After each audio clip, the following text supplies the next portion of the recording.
जय हिंद फ्रेंड्स। मेरा नाम है वीके। स्वागत है आप सभी का HR स्टडी पॉइंट पर। तो आज हम इस वीडियो में हरियाणा में जिन व्यक्तियों को पद्म पुरस्कार दिए गए हैं तो उनके बारे में डिटेल से पढ़ेंगे। तो चलिए शुरू करते हैं आज का वीडियो। तो सबसे पहले हम पद्म पुरस्कार के बारे में थोड़ा सा जान लेते हैं। यह पद्म पुरस्कार भारत का सर्वोच्च नागरिक पुरस्कारों में से एक है।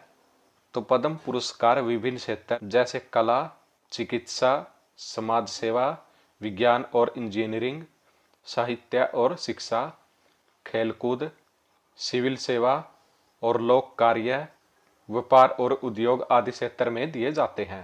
तो इन सभी क्षेत्रों में उत्कृष्ट कार्य करने वाले व्यक्तियों को पद्म पुरस्कार प्रदान किए जाते हैं।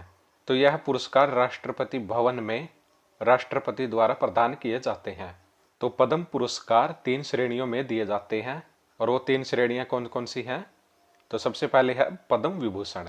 यह पुरस्कार असाधारण और विशिष्ट सेवा के लिए राष्ट्रपति द्वारा प्रदान किए जाते हैं और यह भारत का भारत रत्न के बाद दिया जाने वाला दूसरा उच्च नागरिक पुरस्कार है।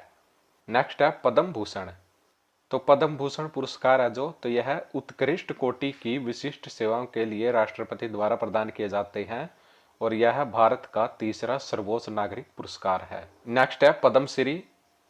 तो यह पुरस्कार उन भारतीय नागरिकों को दिया जाने वाला सम्मान है जो जीवन के विभिन्न क्षेत्र जैसे कला, शिक्षा, उद्योग, साहित्य, विज्ञान, खेल, चिकित्सा, समाज सेवा और सार्वजनिक जीवन आदि। तो जिन व्यक्तियों ने इन विभिन्न क्षेत्रों में विशिष्ट योगदान दिया है तो उनको पद्मश्री के लिए चुना जाता है। पद्म पुरस्कार 2021 के लिए कुल 119 व्यक्तियों को चुना गया है, जिसमें 10 व्यक्तियों को पद्म विभूषण दिया गया है और 7 व्यक्तियों को पद्म भूषण दिया गया है।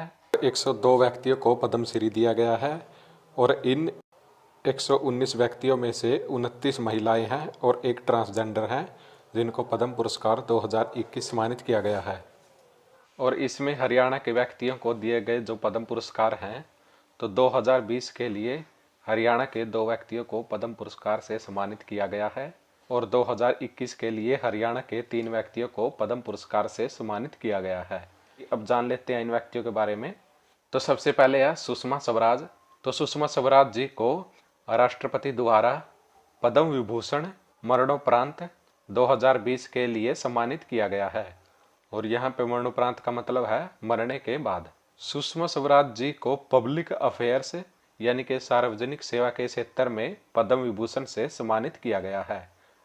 और जो सुषमा स्वराज जी की उपलब्धियां रही हैं तो हमें उनके बारे में पता होना चाहिए। तो सुषमा स्वराज जी का जन्म 14 फरवरी 1952 में अंबाला छावनी में हुआ था और सुषमा स्वराज जी ने कानून की पढ़ाई पंजाब विश्वविद्यालय से की थी और सुषमा स्वराज जी पहली बार 1977 में हरियाणा के अंबाला छावनी क्षेत्र से विधायक बनी और इनको देवीलाल सरकार में हरियाणा का श्रम मंत्री बनाया गया और फिर यह 1987 में दोबारा अंबाला छावनी क्षेत्र से विधायक बनी और इनको हरियाणा की शिक्षा मंत्री व खाद्य एवं नागरिक आपूर्ति मामले मंत्री बनाया गया और यह 1996 में केंद्र सरकार में सूचना एवं प्रसारण मंत्री भी बनी और सुषमा स्वराज जी 1998 में दिल्ली की पहली महिला मुख्यमंत्री भी बनी और सुषमा स्वराज जी बीजेपी की कैबिनेट मंत्री बनने वाली पहली महिला भी थी और सुषमा स्वराज जी को 2014 में केंद्र सरकार में विदेश मंत्री बनाया था और 2019 में सुषमा स्वराज जी की दिल का दौरा पड़ने से मृत्यु हो गई थी। तो यह सभी फैक्ट हमें सुषमा स्वराज जी के बारे में पता होने चाहिए। नेक्स्ट है त्रिलोचन सिंह। तो त्रिलोचन सिंह जी को राष्ट्रपति द्वारा भारत के तीसरे सर्वोच्च नागरिक पुरस्कार पद्म भूषण से सम्मानित किया गया है। त्रिलोचन सिंह जी को सार्वजनिक मामलों यानी कि पब्लिक अफेयर्स के क्षेत्र में उत्कृष्ट कार्यों के लिए 2021 के लिए पद्म भूषण से सम्मानित किया गया है। के बारे में जो फैक्ट है तो हमें वो भी पता होने चाहिए। तो त्रिलोचन सिंह जी हरियाणा से 2004 से 2010 तक राज्यसभा सांसद रह चुके हैं और त्रिलोचन सिंह जी भारत के 7वें राष्ट्रपति जैल सिंह के 1983 से 1987 तक प्रेस सचिव भी रह चुके हैं और त्रिलोचन सिंह जी 2003 से 2006 तक राष्ट्रीय अल्पसंख्यक आयोग के चेयरमैन भी रह चुके हैं और यह राष्ट्रीय राजधानी दिल्ली टूरिज्म के चेयरमैन व प्रबंध निदेशक भी रह चुके हैं। नेक्स्ट है प्रोफेसर जयभुगान गोयल। प्रोफेसर जयभुगान गोयल जी को राष्ट्रपति द्वारा 2021 के लिए पद्म श्री पुरस्कार से सम्मानित किया और प्रोफेसर जयभुगान गोयल जी को साहित्य और शिक्षा के क्षेत्र में उत्कृष्ट कार्यों के लिए इस पुरस्कार से सम्मानित किया गया। तो प्रोफेसर जयभुगान गोयल जी हरियाणा के यमुनानगर जिले से हैं और प्रोफेसर जयभुगान गोयल जी हिंदी भाषा के साहित्यकार हैं और इन्होंने हिंदी साहित्य में शोध निर्देश, शोध लेखन, निबंध, रेखा चित्र अनेकों कार्य किए हैं और यह अब तक हिंदी साहित्य पर 30 पुस्तकें लिख चुके हैं और यह कुरुक्षेत्र विश्वविद्यालय के हिंदी भाषा के प्रोफेसर भी रह चुके हैं। सभी तथ्य हमें प्रोफेसर जयभुगान गोयल जी के बारे में पता होने चाहिए।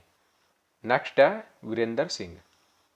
तो वीरेंद्र सिंह जी को राष्ट्रपति द्वारा पद्म श्री पुरस्कार 2021 से सम्मानित किया गया और वीरेंद्र सिंह जी को खेल कूद के क्षेत्र में बेहतर प्रदर्शन के लिए पद्म श्री पुरस्कार 2021 से सम्मानित किया गया।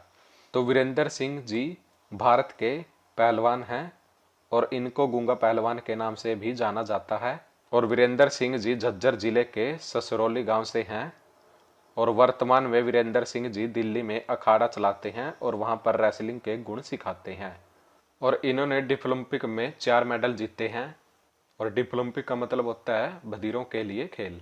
तो इन्होंने 2005 के डिफोलम्पिक में जो कि मेलबर्न में आयोजित किए गए थे तो उसमें फ्री स्टाइल रेसलिंग में 84 किलोग्राम भार वर्ग में गोल्ड मेडल जीता था।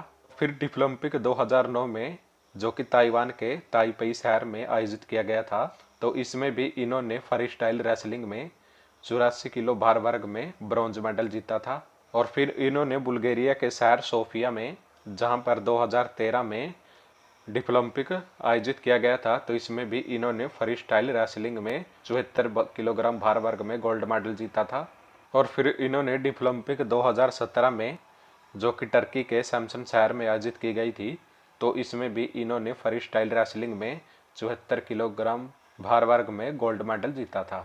नेक्स्ट है रानी रामपाल। तो रानी रामपाल जी को राष्ट्रपति द्वारा पद्म श्री पुरस्कार 2020 से सम्मानित किया गया। तो रानी रामपाल जी को खेल कूद के क्षेत्र में यह पुरस्कार प्रदान किया गया। जो इनकी उपलब्धियां रही हैं तो हमें उसके बारे में पता होना चाहिए। तो रानी रामपाल जी का जन्म कुरुक्षेत्र के शाहबाद में 1994 में हुआ था और रानी रामपाल जी भारतीय हॉकी खिलाड़ी हैं और यह भारतीय महिला हॉकी टीम की कप्तान भी हैं और यह सबसे कम उम्र केवल 14 वर्ष की आयु में अंतर्राष्ट्रीय स्तर पर हॉकी खेलने वाली पहली भारतीय महिला बनी थी और इनको world game athlete of the year 2019 चुना गया था और रानी रामपाल जी को 2020 में राष्ट्रपति रामनाथ कोविंद द्वारा मेजर ध्यानचंद खेल रत्न पुरस्कार से सम्मानित किया गया। और फ्रेंड्स जो ये मेजर ध्यानचंद खेल रत्न पुरस्कार है तो यह भारत का सबसे बड़ा खेल पुरस्कार है। इसका पहले जो नाम था तो वो था राजीव गांधी खेल रत्न पुरस्कार। अब इसका नाम बदलकर मेजर ध्यानचंद खेल रत्न पुरस्कार कर दिया गया है। तो फ्रेंड्स ये थी आज की वीडियो। तो आज हमने इस वीडियो में हरियाणा के व्यक्तियों को दिए गए पद्म पुरस्कारों के बारे में पढ़ा।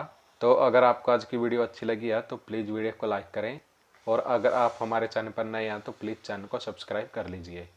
तो चलिए मिलते हैं नेक्स्ट वीडियो में। जय हरियाणा, जय भारत।